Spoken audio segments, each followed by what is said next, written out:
Hey, Los Angeles. Are you looking for unique 4th of July plans for you and your friends or family? LA's greatest rivalry returns to Rose Bowl Stadium for a July 4th edition of the El Tráfico soccer matchup as the LA Galaxy return to their original home to defend their turf against LAFC. Last year, a record crowd of over 82,000 fans were on hand to witness the Galaxy victory. That's July 4th at Rose Bowl Stadium. Guaranteed fireworks both on and off the field and a celebration for all of LA. LA Galaxy versus LAFC, the Rose Bowl edition. Tickets at lagalaxy.com/tickets.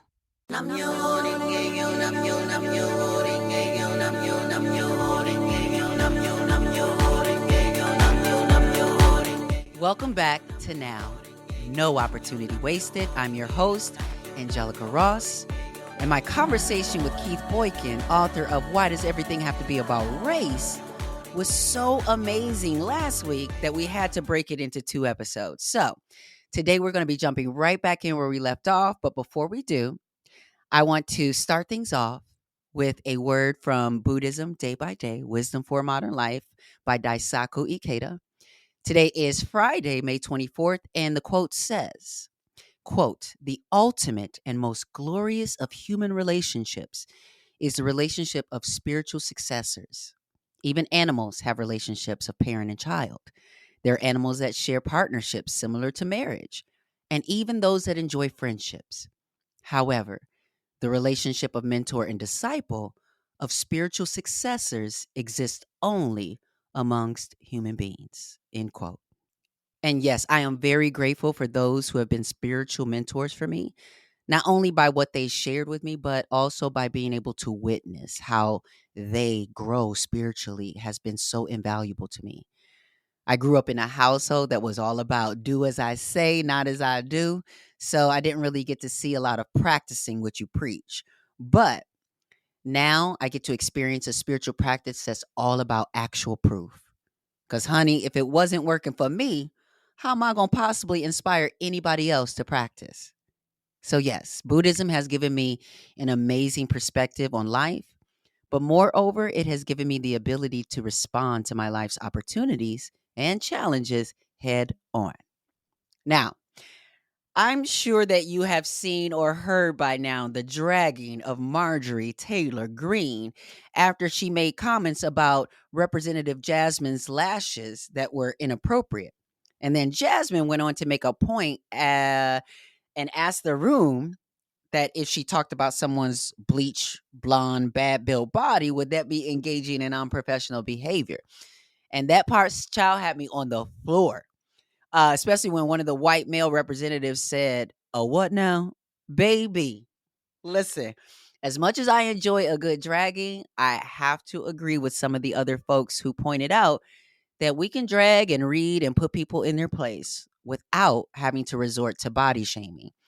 That unintentionally ends up having a lot of badly built butch bodies catching some strays that weren't meant for them, you know? And also, butch bodies are beautiful. Amen.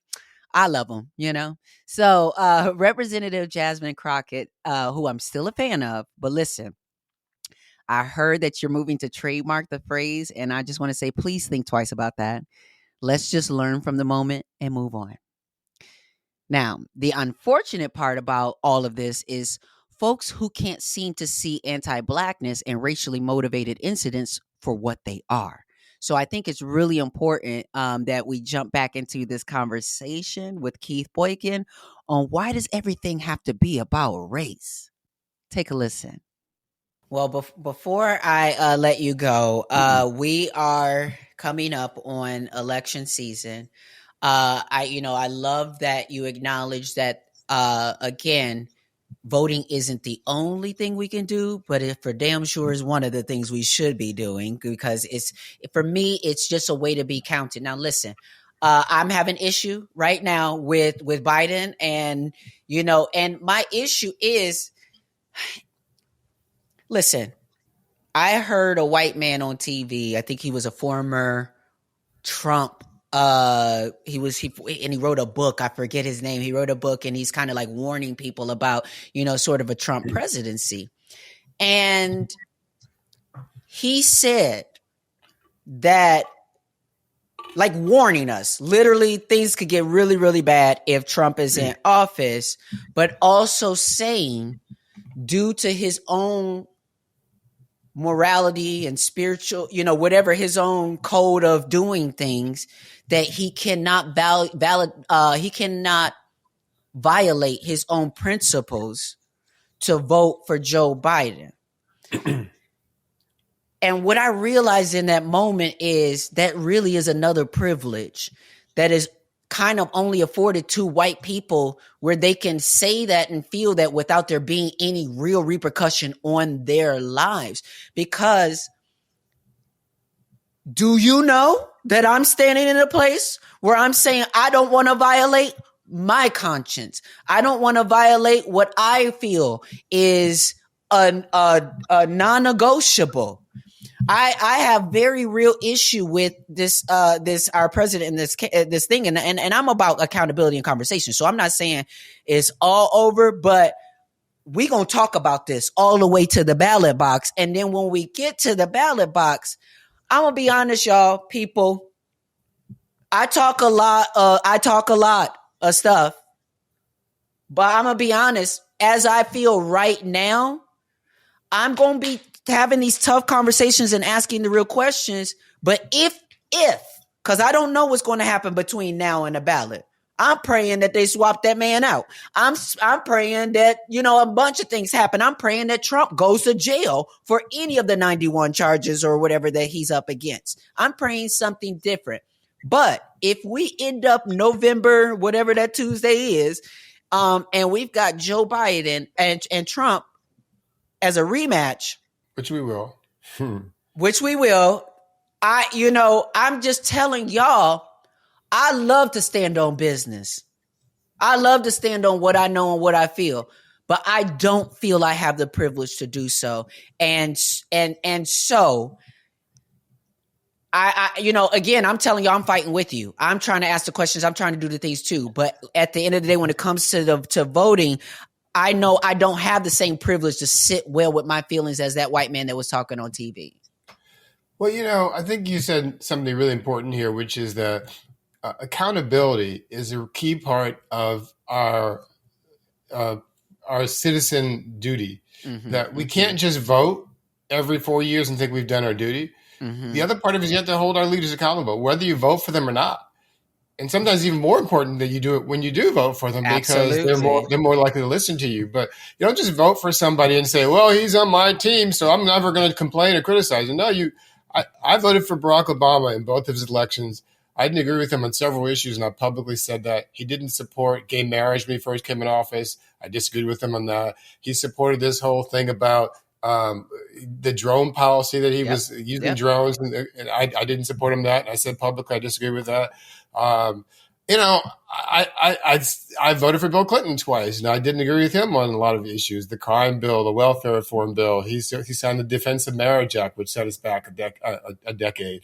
And so a lot of it is a strategic calculation you're making, because the one thing that the candidates do, one of the most important things I think the president of the United States does do, and has the most lasting impact. The reason why I say this as a lawyer, because this is really critical for me, but not just for me, for others, is they appoint judges. They appoint the judges on the U.S. Supreme Court and the judges all throughout the federal judiciary. So absolutely anything that you want to get accomplished, whether any kind of progressive agenda where it affects Black people or LGBTQI people or any other group of people, anything you want to get accomplished has to get approved by the courts at some level. Somebody's going to sue and they're going to challenge it. And there has to be judges in place who are going to say yes or no. And that's incredibly important. Right now, Trump has appointed 3 of the judges on the U.S. Supreme Court, and there are only 9 judges. That's a third of the judges on the Supreme Court were appointed by Donald Trump. So was one of the things you might not agree with, because this is one of the things I tackle with as well under Obama, is like Trump stacked that court, knowing what things were, and Ruth Bader Ginsburg was. Why not in your presidency? Why wouldn't y'all team up to make a move for the country? Yeah, that was a bad move on her part. I think she probably didn't think she was going to die, but who knows when they're going to die, you know? So, Of course, but like you said, these lifelong appointments and things like that are just I shouldn't be a totally, thing. And then when you talk about a president being able to appoint judges, I want to just connect a couple dots here because there was and I don't know, because again, I'm coming to you. I love having this kind of conversation with you because I do know a lot and different things or whatever, but there's also a lot of things I'm just ignorant on and I don't know. And I know that maybe some people might have the same sort of perspective I have. So recently in Texas, there was right, I think it was Texas, that there was a court case with the girl who had the miscarriage, and they were trying to prosecute her, and it had to go all the way up to the Supreme Court. I think this is my overall understanding is. But what I'm trying to get at is she was dealing with local court legal stuff, and then had to go to the Supreme Court with this. So there was a local judge here in Texas making sort of like being over this. And what I'm trying to ask is, I heard word on the street was that Joe Biden, as a favor to Mitch McConnell, helped to get a judge appointed in Kentucky that has an anti-abortion, sort of stance or background or perspective. When you are a president that stands where you stand on democracy and pro-choice and all of the things, to me, in my mind, I'm thinking that all choices add up to a reality. So to make that move and to have him as someone who talks about being able to reach across the aisle, I keep thinking to myself, to what? To January 6th, to Mitch McConnell, to Mike Pence, or to all these other folks. So, yeah.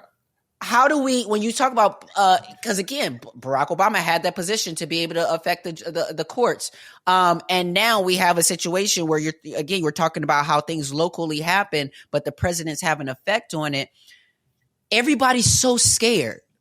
So much of this conversation has been fear of, if Donald Trump gets into office, what Donald Trump will do. And all I keep hearing about as when Biden's in office and things about is about what he can't do, or what, you know what I mean? And we're not afraid. We're not afraid of, like, we're afraid that he can get in and dismantle and change so many things. And yet what I see is Biden can go around what he wants to go around Congress or whatever to get funding to do the things that he wants to do, but won't bend the system in the democracy's favor because in fear of feeling like he's tilting the two parties, agreement. Well, there's a lot of layers in this too. I mean, part of the reason is that Donald Trump has shown no regard for law and Constitution. And so he will do whatever he can, and he doesn't care if it complies with the law. And there are a lot of Democrats who say that, Biden and other Democratic presidents should do the same thing. Like, if they don't care about the law, we shouldn't care about the law either. I don't think that's a good solution. Me neither. I don't think it's that extreme now. But I do think that, there are some areas where Democrats could try to use their power more effectively. In some places, it doesn't work. I mean, Biden tried to do this with student loans. He tried to give student loan forgiveness to people, and they took it to court. They found Republican judges who said, nope, you can't do that. He tried to do it with aid to black farmers. He tried to give money to black farmers who had been deprived by the government for decades and shut out of government resources. And then the Republicans took that to court and said, no, you can't do that either. You can't help black farmers. Even down in Atlanta, where I think it was Atlanta, a group called the Fearless Fund, Black Women Entrepreneur Fund, trying to create venture capital fund, trying to help other Black women who wanted to start businesses. They tried to there was a private organization just trying to help Black women start businesses. They took them to court. They found Republican judges said, nope, you can't do that. You can't help other Black women. That's unconstitutional. That's why these courts are so important, because we also see that these judges that Trump appoints aren't typical judges. They're people who are willing to disregard the law to protect Donald Trump in many instances. And I think the real danger with Donald Trump is that he has a whole party of people who are complicit in what he's doing and will allow him to continue doing this. They won't stand up to him. And he said from the beginning that he will govern as a dictator. I mean, I don't know how clear you can be about this. Sometimes we forget how history repeats itself. When Hitler first tried to run for office, he was unsuccessful. But he learned from his mistake and came back and became the Chancellor of Germany and then became the dictator of Germany, the Führer. And people say, "Oh, well, Donald Trump isn't like Hitler. He's just a showman. He's just all talk." But you know what? Donald Trump is a narcissist. I don't think he has any regard for the way our system is supposed to work. All he cares about is himself. All he cares about is what makes his ego help. It makes his ego feel better. If you got people all around him telling him, "Hey, yeah, do this, do that," I don't see that there are any guardrails. Who's going to stop him? The Supreme Court's not going to stop him. The Congress isn't going to stop him. But you're saying, like, I feel like we keep getting this message every election season about electing these folks in who can't help stop some of this, or when I get in office, I'm going to do this, I'm going to do that. But I feel like Trump and a lot of folks have revealed you're not going to do nothing. And when the January 6th or when certain there were certain things we had him on, even when we tried to impeach him the first time around, they weren't even trying to go with a strong hand on it, even though they had all that they had. So to not adhere to the ability to call a thing, move swiftly so that our system has some validity in the fact of you can't do this and still be considered a part of this democracy. Well, this is the real thing. This is the point. I've been meaning to write about this for the past several days, and I haven't gotten around to writing it. But people have been asking this question a lot about Joe Biden. Like, well, how come Joe Biden isn't winning more of the black vote? You know, how come black people are trailing away? You know what? Black people are not unanimous in their opinion about anything. It's not very surprising. True. But still, the overwhelming majority of black people are not going to vote for Donald Trump. They're definitely 90% of black people are not going to vote for Donald Trump. And the real issue I think we should be asking, instead of pointing the finger at black people, why aren't we doing this or that? We should be pointing the finger at white people. Why is it that the majority of white people plan to vote for Donald Trump? Why is it that the majority of white people voted for Donald Trump in 2016 and they didn't vote for Barack Obama in any of his elections? Why is it the majority of white people voted for Donald Trump again in 2020 after all the chaos he created? But what I say is, why do birds suddenly appear? What? Because the thing is like, why the rainbows? Why is water wet? Like, you understand what I'm saying? Like, why does everything have to be about race? It's exactly right. Why? It's like white people are invested in protecting whiteness, and that's the thing we need to be focused on. Everybody's focused on Joe Biden not getting Muslim support or black support. Yeah, I get that, but you know what? The real question we should be asking is, why is it that white people continue to support Donald Trump? Why is it after being twice impeached, quadruple indicted, after having 91 charges against him, after 6 bankruptcies, after being convicted, after having his company convicted of fraud, after 3 of his lawyers have been convicted, after several of his top aides have been convicted, after he's run a country for 4 years with chaos, after everything he said about creating a dictatorship, pulling out of NATO, not willing to support our allies, after all of this stuff that white people who've been lecturing black people and brown people for years about what we should be doing and how we should be respectful of our country and we should be electing serious leaders, why is it the majority of white people still want to vote for this guy? And that's the real issue that America is facing. It's not about black and brown people not showing up for Joe Biden. It's about white people, racist white people showing up to support Donald Trump. That's the problem that America is facing. Because at the end of the day, they're literally still the majority that gets to decide which way this thing tilts. Well, yes, and that's part of the problem, because there's not all white people who feel this way, fortunately, because there has to be some critical mass of white people who don't. That's the reason why Barack Obama was able to get elected, because even though he didn't win the white vote, he got enough white votes to be able to support him. But Donald Trump won the white vote in both of his elections. Barack Obama lost the white vote in both of his elections. What does that say about white people in America? But What does that say about white people in America? I think that you keep asking very rhetorical questions. Because it's all about race. White people are invested in protecting racist, white supremacist policies. That's the reason why they're voting for Donald Trump. That's the reason why they voted for Donald Trump in the past. That is, ladies and gentlemen, that is the answer. But the reality is we're going to all continue to be gaslit that is not what we're talking. That's not the situation.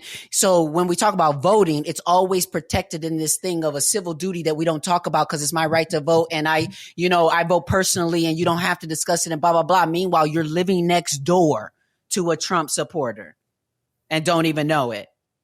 And they're going to blame us and say, well, black people, we only voted 85% for Biden instead of 88%. You know what? That's what the hell? That's how a lot of people are voting for him.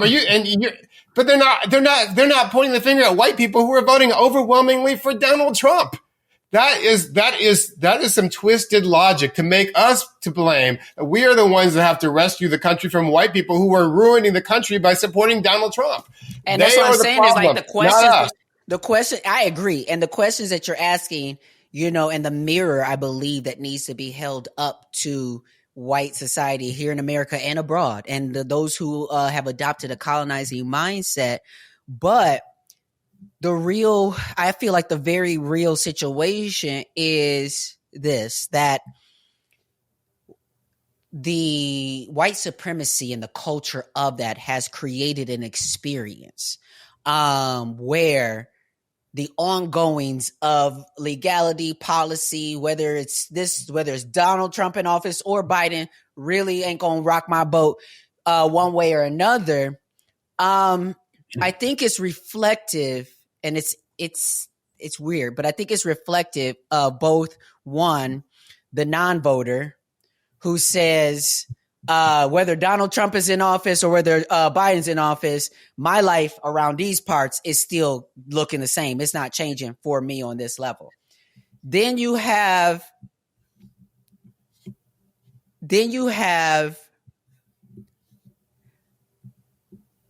I think you have. Okay, picture this. It's Friday afternoon when a thought hits you. I can spend another weekend doing the same old whatever, or I can hop into my all-new Hyundai Santa Fe and hit the road. With available H-Track all-wheel drive and 3-row seating, my whole family can head deep into the wild. Conquer the weekend in the all-new Hyundai Santa Fe. Visit HyundaiUSA.com or call 562-314-4603 for more details. Hyundai, there's joy in every journey. Okay, picture this. It's Friday afternoon when a thought hits you. I can spend another weekend doing the same old whatever, or I can hop into my all-new Hyundai Santa Fe and hit the road. With available H-Track all-wheel drive and 3-row seating, my whole family can head deep into the wild. Conquer the weekend in the all-new Hyundai Santa Fe. Visit HyundaiUSA.com or call 562-314-4603 for more details. Hyundai, there's joy in every journey. Almost everyone else. And almost, I could be wrong, in this space and system where this is the world we're living in right now.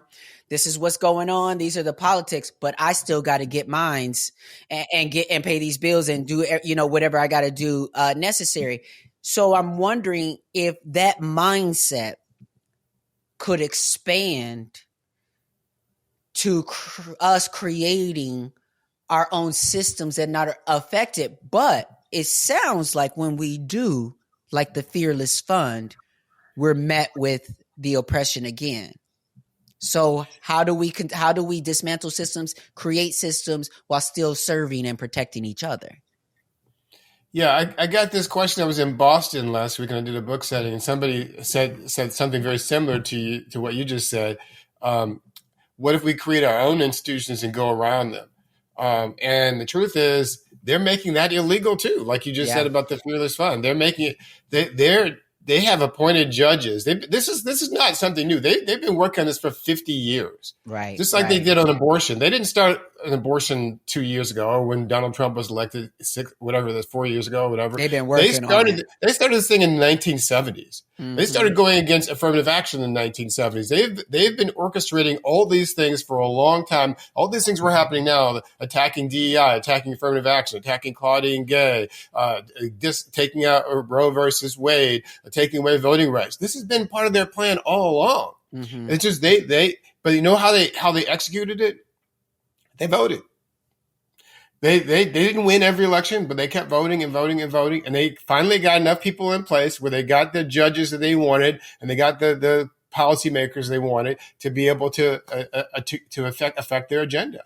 And a lot of us need to understand that we have to have a similar strategy. We may not get what we want right away, but the problem is if we don't get what we want, sometimes we think, oh, well, a system is screwed and corrupt. We're never going to get anything. So we leave, which is exactly what they want. Mm-hmm. They wanted to get so frustrated by the inability to accomplish anything that we just check out and we don't pay attention to it. Mm-hmm. And then the next thing you know, you lose the right to control your own body. You lose the right to marry the person you want. You lose the right to be able to vote. Mm-hmm. You lose the right to be free from police harassment. You lose all these basic rights that you just take for granted because, we didn't think it was that important. And it's so crazy because in some ways it kind of argues for what you were saying before. Maybe the Democrats should just say F the system and we're going to break all the rules too, because when Democrats get elected and they can't accomplish all the things that they want to accomplish, that gets used against them, even though the reason why they can't accomplish it is usually because the Republicans are blocking them. Mm-hmm. And so the Republicans want to block it, so then the Democrats can't go back to their own bases. But the Republicans are never playing a fair game. Like that's the thing. So that's what kind of I get it, but they say you don't bring a stick to a gunfight. So baby, a stick. You don't bring a stick you don't bring a stick either. But like a stick or a knife, yeah. A stick or a knife. Right. So I feel like what we've been watching unfold over decades is some nefarious gameplay. Oh yeah. And so much so that MSNBC, CNN, most of them, I don't know if I'm watching the Super Bowl or the election. It's a game, and what I feel like, some of the people ain't playing the game.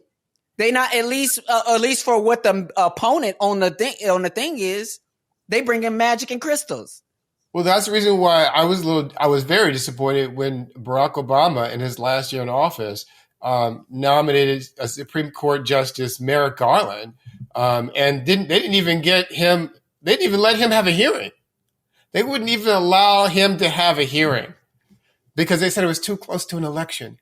And then when Ruth Bader Ginsburg, this was because Justice Scalia died in February, I think it was, of the year when Obama was in office. And then when Ruth Bader Ginsburg died in September, they said, oh, it's okay if Trump appoints somebody 2 months before the election. I mean, the hypocrisy is stunning, but we can't just point out the hypocrisy because the Republicans have shown that they were willing to play hardball, to cheat, lie, and tell all kinds to use all kinds of misinformation to make their case. And Democrats, I think we could stop short of the misinformation. I don't think we ever have to go into a place where we are giving misinformation, but I do believe that what they say can't be done. I do believe that they should just do it anyway in some instances, especially if it's in favor of the people. Well, that's why I feel like, like I said, the system itself is corrupt because the system and it's not the two-party system. Again, it's the system the way the framers created it. They didn't want radical changes happening every day or every week, every month. They wanted a stable system to protect their property. So they didn't want Congress to be able to pass anything quickly. That's the reason why you have two different, a House and a Senate, two different bodies.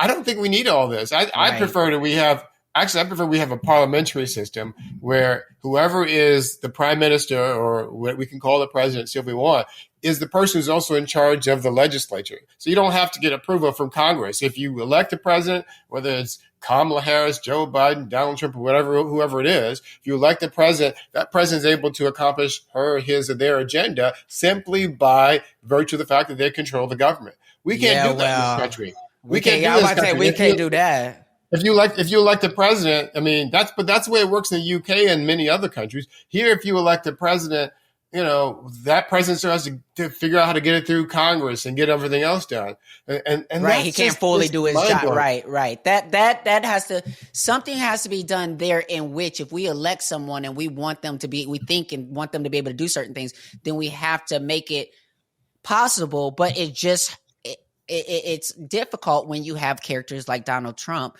where that same very power might be very detrimental to our country. And I really do think that, I get what you're saying and what you said earlier, that people are always saying, why every year, every 4 years, they say this is the most important election of our lifetime. And usually it's not. But the sad truth is that with Donald Trump on the ballot and Donald Trump seeking revenge the way he wants to, this is, in my opinion, the most important election of our lifetime. And I know it's like, well, didn't you say that the last time? Can't we just get rid of Donald? Donald Trump is a uniquely dangerous figure in American political history. There's nobody ever like him. He's the first president we've ever had in our country who came into office with no government or military. But don't you think that reveals the flaw in this? I think the one thing that Donald Trump did very efficiently is revealed the flaws in our system as he exploited each one of them. But so what where I'm at a place where I'm kind of stuck, sure. Okay, we're going to move on and we're going to do what we need to do to make this work. But I ain't forgot. I'm still stuck on the fact that why is he even a candidate? How is that even a possibility when some courts and Constitution and things say that if you're an insurrectionist, you can't run for president. And some of the courts in which we've appointed people to say that that's what this is. And I'm ruling that this person is ineligible.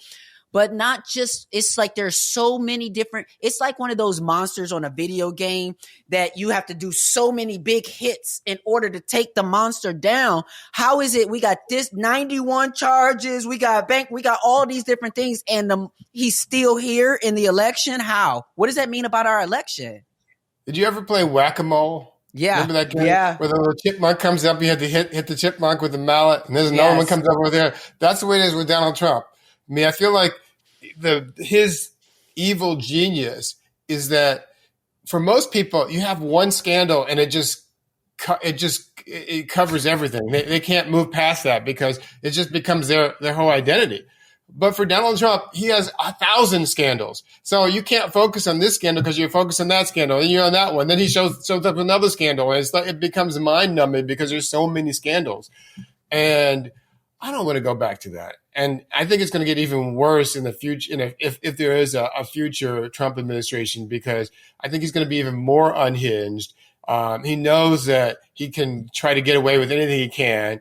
And I do think that it could lead to a potential dictatorship in this country, because I don't see that the Republicans are going to do anything to stop them. Well, okay, so I hear that, and I hear the threat of the dictatorship, and I'm afraid of it, and I'm going to do everything I can in my power to help be a part of the force that's going to stop it. But who are we under a dictatorship? So, and the question I asked when I was at the White House years ago when Donald Trump was in the White House was to try to get people to stop getting wrapped up in this scapegoating that happens through Donald Trump. Meaning, when he was out of office, a lot of white people scapegoated the ways in which they participated through it being Donald Trump. It was Donald Trump. It was his problem. It was him doing those things. But we're in a space right now where I said, there's a lot of well-meaning white people and folks who are trying to push their responsibility and the things that they've done onto what he's doing. But what I feel like all these moments throughout history are a reflection of not just the times, the reflection of the people. And so who are you right now? Who am I while genocide is happening? Who am I when certain things are going down? Who am I underneath a Trump presidency? Who am I if a dictatorship shows up? Does that mean that is now the end of our democracy? Or does that mean that's when some of us start to put our capes on and start to, you know what I'm saying? And I say start, Because some people have already been doing all of that, but it won't be until it gets to that moment where we see everybody rise up. Yeah. The sad thing is that I don't think that they represent the majority of the public. I think there's enough people, definitely black and brown people and a minority of white people, to be able to who don't want that. But they have to be engaged enough to realize that it's on the way and engaged enough to fight against it. But we saw in South Africa that a minority of white people were able to rule over black people for decades. They call it apartheid. Yeah. Just because you have a majority doesn't mean you will have the power. And that's what they're doing. You know, no Republican candidate has won the popular vote in this country for 20 years. Right. Not one. And they know that as well as anybody else. So they can't win and govern democratically. They have to win and govern authoritarianly. If that's not a word. Yes. I know what you mean. Authoritatively. And so the question you ask is, who are we? I'm hoping that who we are is the people who realize that we are a flawed country with a lot of challenges that face us. And no matter how difficult the challenges may be, we still have an obligation to stand up and fight back against not just dictatorship and authoritarianism, but racism and oppression and injustice in whatever form that they show up. We're seeing a rise in all those things. Donald Trump didn't start those things. Let's be clear about that. You're exactly right. Donald Trump was the facilitator. He gave permission to all those people who already had those racist, sexist, homophobic, transphobic, xenophobic, bigoted beliefs all along, and gave them permission to be out there and say it publicly because he was willing to be their friend. And so we have to be the people to stand up in the small spaces of 10 or 20 people, or the large spaces of 1,000 people. We have to have the courage to stand up and speak the truth. Well, thank you so much for speaking the truth, for writing the truth. I hope, because your book is talking about race and all the things, and we are in a very sensitive environment when it comes to books and everything. Have you felt any of the pressure around the book bans or the prohibition to talk about these issues? Are you feeling any of that on your book tour? I haven't yet, but it just came out. So, who knows what may happen next. And I haven't been to Florida, but I'm going to Miami in a few weeks. So who knows what will happen when I get to Florida. But TBD. So far, I'm just happy to be able to talk about what's going on. And it's a complicated issue, but I do get a lot of threats from people, a lot of, negative mail, hate mail and stuff like that. And it's part of the territory. It's part of the territory. Well, thank you for being courageous and standing up. We need more people to do that. Everybody doesn't have to wear a cape, but I do believe that everybody can respond in whatever way that works for them. Yeah. But anything else that you feel like we should know now? There's no opportunity wasted. Here's an opportunity. What is something, if anything, that you haven't talked about already? Is there anything else that we should be aware of now? God, I can't remember what I haven't talked about right now. But no, I just think that we're living in unprecedented times. I don't think people really fully appreciate that, especially some young people, because you might look at things and say, well, this is the way it's always been. It's always been chaos. No, it hasn't been this way. I've been in politics since I was a teenager. And I've never seen our country as divided as it is, as disruptive as it is. And I feel like this is the most divided our country has been since definitely the civil rights movement, for sure. And maybe even the Civil War era, because white people are really starting to show themselves. And it's not our responsibility as Black people to save them. It's white people's responsibility. This is one thing I would talk about: allies. Yes. A lot of people who are white come up to me and they ask, well, what can I do to be a good ally? And it's great and important that you go support Black people and Black events and all that kind of stuff. I agree. But the most important work that an ally could do is talking to other white people. Absolutely. Use your white privilege to talk to your racist uncle and your grandfather. Talk to the racist coworkers and your racist teammates. Talk to your racist friends. Talk to those people. That's where the work needs to be done. You don't need to come to me wearing a dashiki and talking about how you're supporting my cause. Go talk to those white people and preach the message to them. That's where the real work needs to be happening. Touche. And I say that needs to happen across race and also, obviously our LGBT issues and community, all these people who say that they're our allies, but actually don't really show up in the conversation when it really matters. You want to be a real ally. You don't have to share a story with me about the devastation. I already know. I'm a part of the community. What you can do is talk to the people you very well know, hold some very messed up ideas about LGBTQ people and do the work. Yeah. I totally agree with that. The same message for that as well. That it's not about telling me how supportive you are, what an ally you are. Yeah, I get that. Hey, buy my book. I appreciate that. But you need to talk to the homophobes, the transphobes, and the people who in your community that you know that you're interacting with who say things and do things that are problematic, and you don't really call them out on those things. Yeah. You can't just skate away and know that you showed up at a Pride event and feel like that you've done your duty for the year. And it's you're far one of the more good than ones. that. Yeah, absolutely. Well, thank you again for this conversation. We're going to share so many gems and information. And I really am hoping that the will of the people be heard during this year, and that, I really feel like you said, you've never seen the country so divided and it being this sort of intense. And I believe that is because we're getting to the center.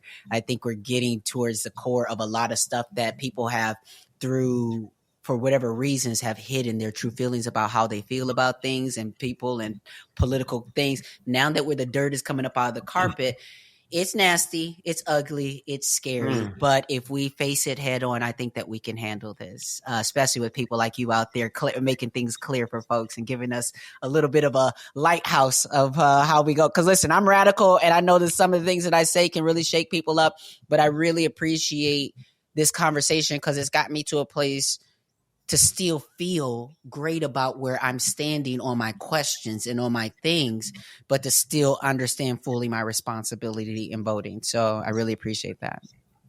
I appreciate you, Angelica, for all the work that you're doing and being a great role model and symbol for so many of us. And thank you for being here, and thank you for inviting me to be a part of this conversation. Absolutely. We'll be right back, y'all. Baby, asked and answered. Thank you so much, Keith Boykin, for writing that book, Why Does Everything Have to Be About Race? If you haven't already, make sure you go out and pick this book up. It's even on audiobooks. Listen, I'm an audiobook queen, honey. Now, before we go, I want to drop another Buddhist breadcrumb and introduce you to a historical Buddhist figure by the name of Devadatta. Now, Devadatta would be somewhat similar to Lucifer in the sense that Devadatta was Shakyamuni's cousin and followed him originally as a disciple, but later became his enemy. Even still, Shakyamuni revealed that it was actually Devadatta who led him to discover the Lotus Sutra in a past existence. So he actually considers Devadatta to be a good friend, without whom he would not have attained enlightenment. He also predicted that in the distant future, Devadatta would in fact attain enlightenment after all. So the point of this whole story and perspective is that the enlightenment, even of evil people, helps to illustrate the universal possibility of Buddhahood. So I'm not saying that we rush to forgiveness stage when folks have been doing evil deeds, but I do still believe in grace. I believe in transformation. I believe in restorative justice, and I believe in accountability. And none of these things needs to replicate violence. We can course correct wherever there is error. We don't need to hide our scars, but remember the lessons that we learned on our way to healing. This week, if you find that you've made a grave mistake, even if it seems far off right now, the healing can be yours too if you choose it. No opportunity wasted.